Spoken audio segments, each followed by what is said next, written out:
Good morning to ya. Good morning. Today is the 13th of December, 2023. This is Schwamsy. We're going to do some finance today, but I am also DJ Wonder Chrissy. Let's bring the music down. I'm having a little morning fun with my Java. Got my Java ready to go here in a Christmas cup. Today we're going to talk about car prices.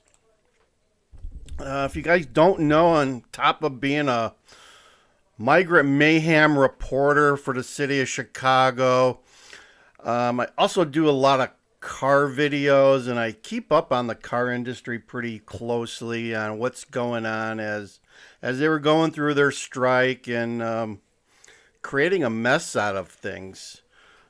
Specifically Ford. My God, anyone that would buy a Ford these days got to have their head examined. Jeep's starting to get that way too. But anyway, I've been noticing on the TV that they're starting to drop prices a little bit. There's two different methods though. Now Ford is doing one thing, and Dodge Ram is doing another. Now, I noticed that Dodge Ram is offering like $10,000 off on a pickup truck. Of course, the pickup trucks are way overpriced to begin with. That's another story. Go back, look at all my auto and Ford videos that I did in the past, and show you some real overpriced pickup trucks from both companies. There's a lot of greed to go around. So anyway, Dodge Ram is offering $10,000 off, and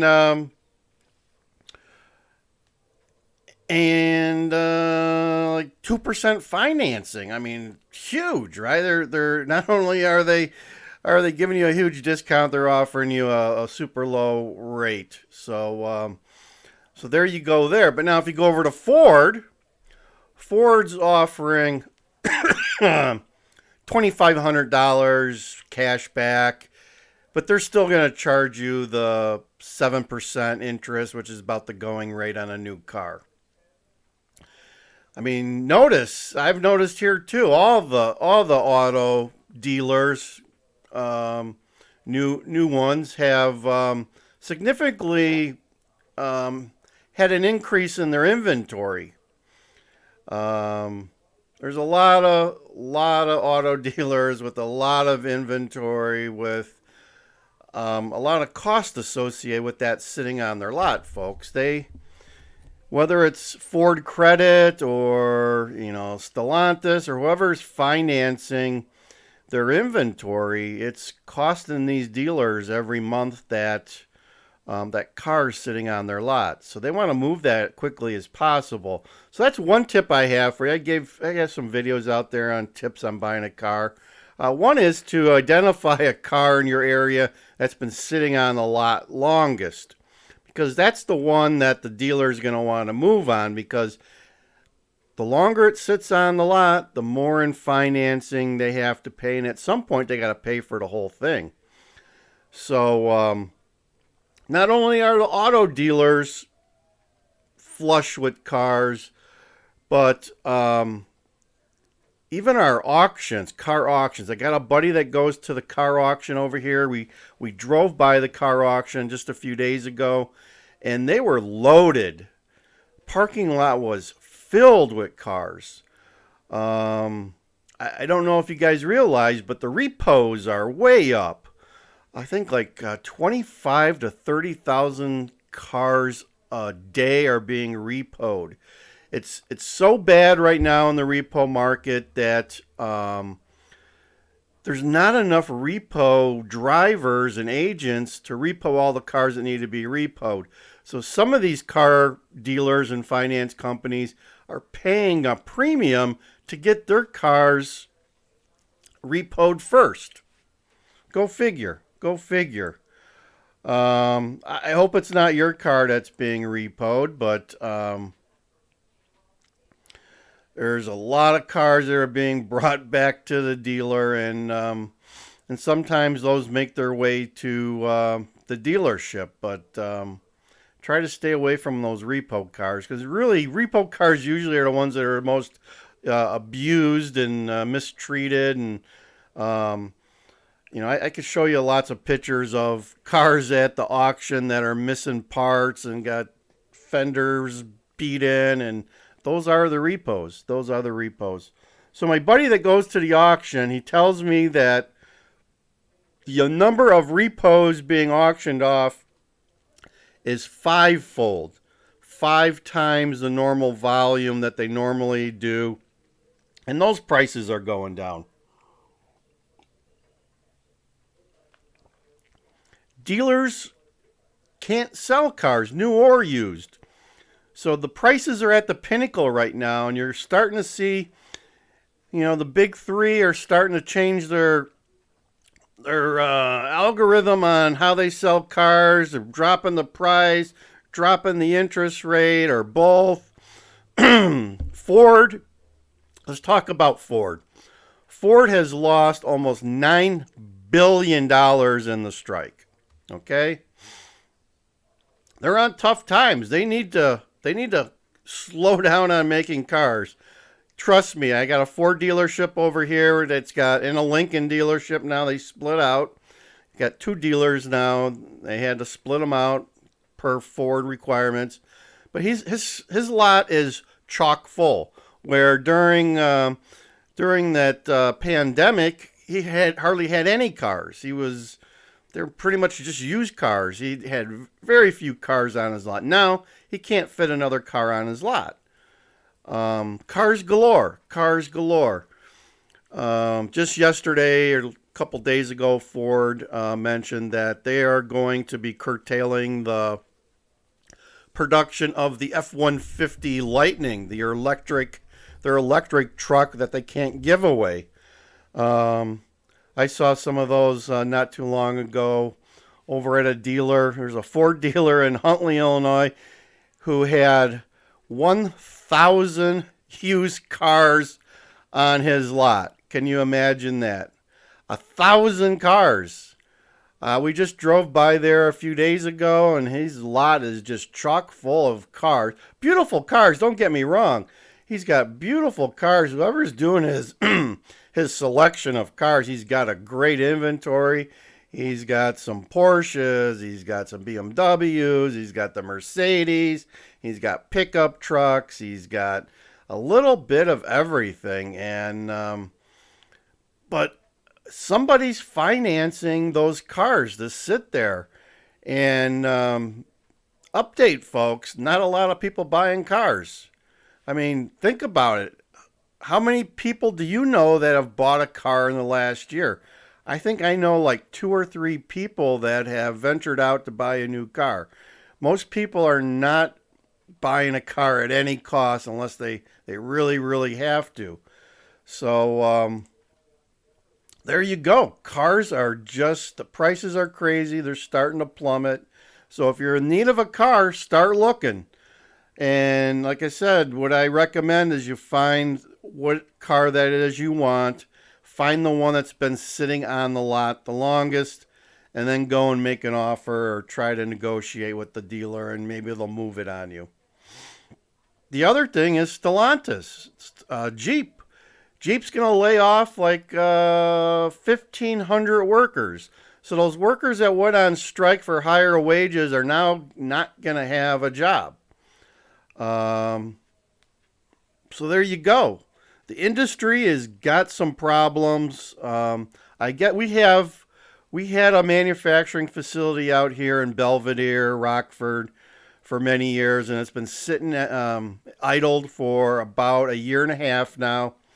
I guess Stellantis is going to close down a bunch of distribution facilities, and they're going to make this plant. They used to make the Jeep Laredos and something else out here, maybe the Compass or something. Used to make 2 different Jeep models out here. They're going to turn it into a distribution center. They're going to consolidate a bunch of distribution centers from across the Midwest out here in Rockford, I guess. It's a huge factory. Huge factory, been idle for a year and a half. I don't know what the workers have been doing, but it's a sad story. Sad story. They were making great cars there. They wanted the state of Illinois to give them a bunch of uh, you know, grants and discounts and rebates to keep it open. They pretty much held the state of Illinois hostage there, and I guess I don't know. Maybe it worked, maybe it didn't, but they plan on a big facility out there. They have an option for purchase of another 100 acres out there. It's all in the middle of farm fields, so they plan on potentially putting up some warehouses and what have you, and making it bigger out there. It's big to begin with, but it's all old factory, so maybe it doesn't mend well with transitioning to distribution facility. I don't know. So that's what you got there. I mean, you're going to see, it's happening around here.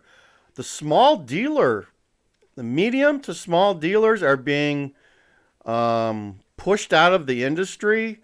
You're going to see a lot of independent car dealers go under because they can't afford to keep the cars on their lot. And the other thing is because a lot of these independent dealers, they get their inventory through the auction.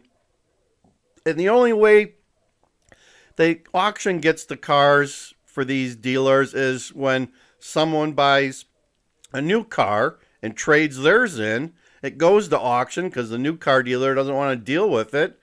They send it to auction, it gets auctioned off. It goes to these small independent and medium-sized dealers, and those guys buy it and they recondition it for you guys, and then they sell it. So the lower end of the car sales tree, as we call it, is in crunch time right now. There's no inventory for them, but their prices are dropping.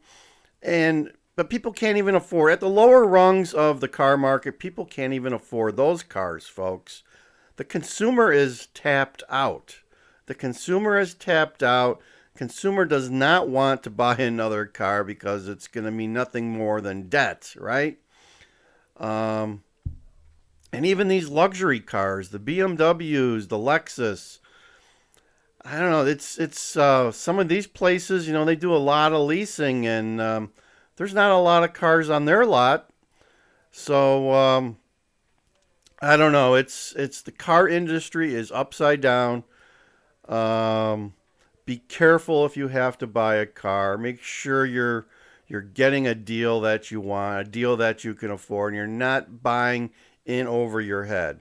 Because there's a lot of people that bought toys during the pandemic, and those are the cars that are being repoed at a huge rate. I think I saw too, the rejection of auto loan applications at an all-time high, not just a yearly all-time, an all-time high since they've been tracking it. 11% this year. 11% of the auto loan applications that were applied for this year were outright rejected.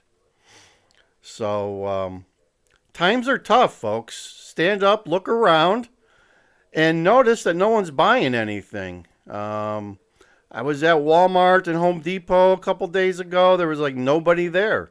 Nobody there. Tons of Christmas stuff waiting to be bought and no one there to buy it. So I'm telling you, the economy's not doing well. The auto industry's not doing well. And 2024 is going to be a tough year for a lot of people. And 2023 was tough enough for some people. So they're ratcheting it up the toughness. I hope you're ready to withstand it. It's not a good economy and things aren't getting any better. So that's all I have for you today. This is DJ Wonder Chrissy, also known as Schwamsy. When we talk about finance, Land Cruiser Midwest, folks, do me a favor, like, share, and certainly subscribe. It's free. We're getting a lot of subs, a lot of views. I thank you for that, and help us build this channel so we can get out the truth about everything. We got a little bit about everything, and we're bringing it to you, the viewer. Over and out.